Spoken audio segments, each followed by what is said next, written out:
বিসমিল্লাহির রহমানির রহিম। হে সমস্ত জগতবাসী, আজ আমি শামীম আলী চিশতি আপনাদের সামনে যে আলোচনাটি নিয়ে হাজির হলাম, সে আলোচনাটি হলো, দেখুন, যে অনেক মানুষের আফসোস থাকে, জীবনে কি সাধনা করলাম, জীবনে কি করলাম। তাই তারা একটা কথা বলে থাকে যে বাক্য শুদ্ধ হবে কি দিয়ে, যে কিছু বললে হবে, নিজের জন্য বা অন্যের জন্য কিছু বললে সেটা হবে। তাহলে এই সাধনাটি কি সাধনা এবং এই সাধনাটি কিভাবে করতে হয়, আমি আপনাদেরকে দু একটা পন্থা দেখাবো। সেটি হলো, দেখুন, সবচেয়ে কম কষ্টে যেটা, আপনি একটা না 12 বছর মিথ্যা কথা বলবেন না। এই মুখে যা বলবেন তা লেগে যাবে, ফলে যাবে, হয়ে যাবে। এটা হলো একটা সাবজেক্ট। আরেকটা সাবজেক্ট হলো যে মুখে কিছু বলে দিলে হয়ে যাবে, তখন সেই ব্যক্তিরা যদি সাধন ভজন এবং গুরু ভক্তির দ্বারা, গুরু প্রেম ভক্তির দ্বারা যদি কোনো ভক্ত এমনভাবে আছে যে গুরুর চরণের দিকেই তাকিয়ে থাকে, উপর দিকে তাকাবে ওরকম শক্তি তার হয় না, এত ভক্তি, এত প্রেম। আর এটা কি বলা হয়? ভয়, ভক্তি, প্রেম একেবারে 3, মানে একেধারে 3। তাই আমি বলবো যে মানুষ যখন যে মুর্শিদ প্রেমে ফানাফিল্লা হয়ে যায়, ফানাফিল্লা কি? ফানাফি আল্লাহ। ফানাফি আল্লাহ মানে একটা মানুষ যখন মুর্শিদ রূপে ফানাফি আল্লাহ হয়ে যায়, তখন যে আল্লাহ যে আছে তিনি মুর্শিদ রূপে সেই ভক্তের মধ্যে বিলীন হয়ে যায়। ফানাফিল্লাহ হইলে তখন তার মধ্যে মুর্শিদ এসে যায়, তখন ওই মুখে যদি কাউকে কিছু বলে তা হয়ে যায়। তাহলে আজকের যে কথাটি, যে মানুষ বহু সাধনা করে, মুর্শিদ না ধরে যদি সাধনা করে, তাহলে তাদের বাক্য ফলবে, এরকমই ফলবে যে ঝড়ে বগ মরেছে, ফকিরের কেরামতি বেড়েছে, এরকম হবে। কোনো দিন 10টা বলেছি, একটা লেগে গেছে, না, এটা নয়। আপনি 10টা বলেছেন, 9টাই হতে হবে। 100 বলেছেন, 95টা হতে হবে। তাহলে আপনি বাক্য শুদ্ধ ওলা একজন মানুষ।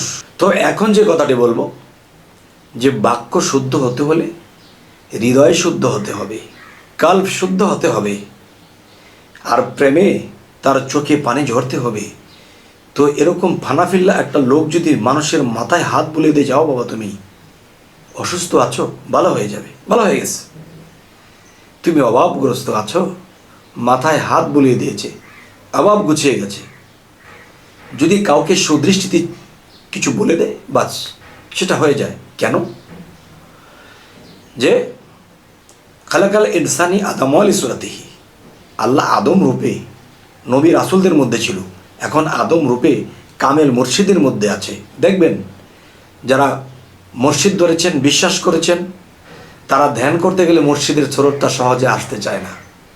কেন জানেন? আপনি 20 বছর আগে একটা লোককে দেখেছিলেন, চোখে ভাসালে এসে যায়, কিন্তু নিজের মুর্শিদের সুরতটা আসতে চায় না, খুব কষ্টে আনতে হয়। এরকম অনেকেরই হয়।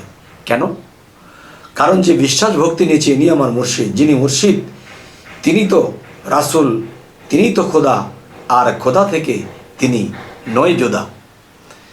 তাই আমি বলবো, যারা গুরু ভক্তি, প্রেম এবং সবসময় পায়ে বা চরণের দিকে লুটিয়ে রাখে, কোনো ফল্ট কথা বলে না, শুধু প্রেমেই থাকে, এবং তার চোখ দিয়ে অধরে পানি ঝরতে থাকে, তখন এই দৃশ্য যখন আল্লাহ দেখে, তখন কি আল্লাহ দূরে বসে থাকতে পারে?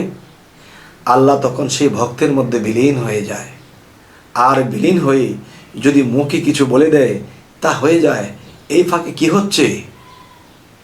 এই ফাঁকে আল্লাহ তাকে মানুষের কাছে জাগ্রত করে দিচ্ছে। আর মানুষ যখন তার কথায় কোনো ফলাফল পায়, তখন তাকে বিশ্বাস করে, তাকে মানতে থাকে। তখন তাকে যখন মানে, তখন রাসূলকে মানা হয়, আর রাসূলকে মানলে কি আল্লাহকে মানা হয়।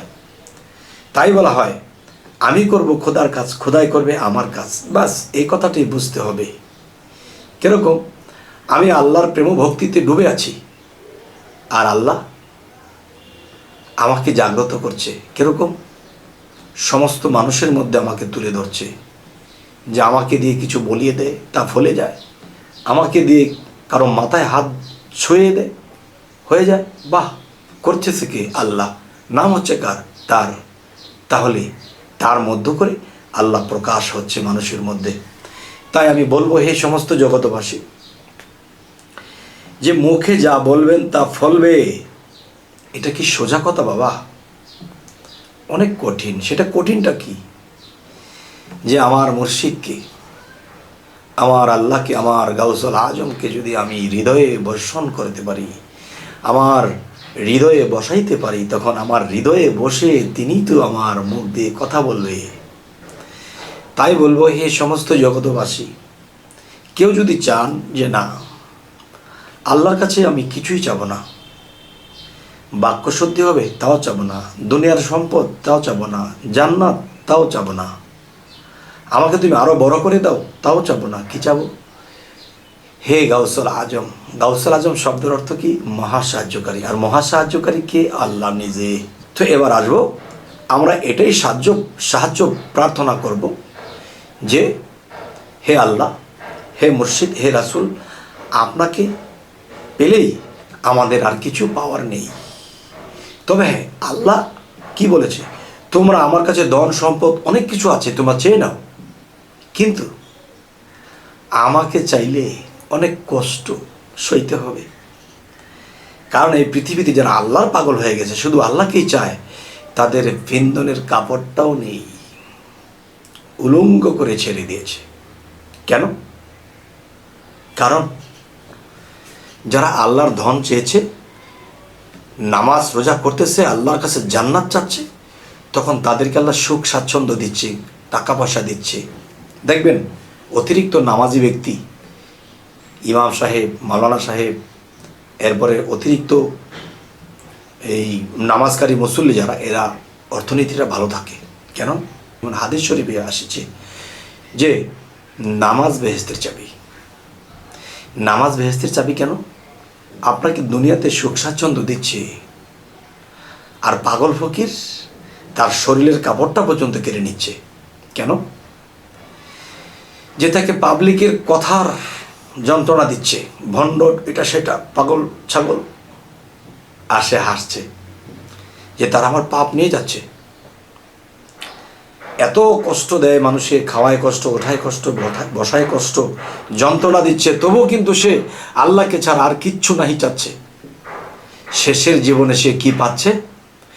শেষের জীবনে সে এটাই পাচ্ছে যে দুনিয়ার সমস্ত কিছু পায়ের তলে রেখে শেষে আল্লাহকে তিনি লাভ করেছে। তার পৃথিবীতে বড় একটা মাজার হয়ে গেছে, মানুষ এখানেই সেবা ভক্তি করছে, তার নামের উপরে যদি কিছু চায় আল্লাহ তাকে তা দিচ্ছে। দুনিয়াতে থাকতে যাকে যা বলে দিয়েছে তা হয়েছে, এবং মৃত্যুর পরেও তা হচ্ছে। তবে হে সমস্ত জগতবাসী, আমাদের এই চ্যানেলটি যদি আপনাদের ভালো লাগে তো অবশ্যই সাবস্ক্রাইব করে নেবেন, পরবর্তীতে যেন ভালো আলোচনা এনে দিতে পারি। তো সকলেই ভালো থাকবেন। আল্লাহ হাফিজ।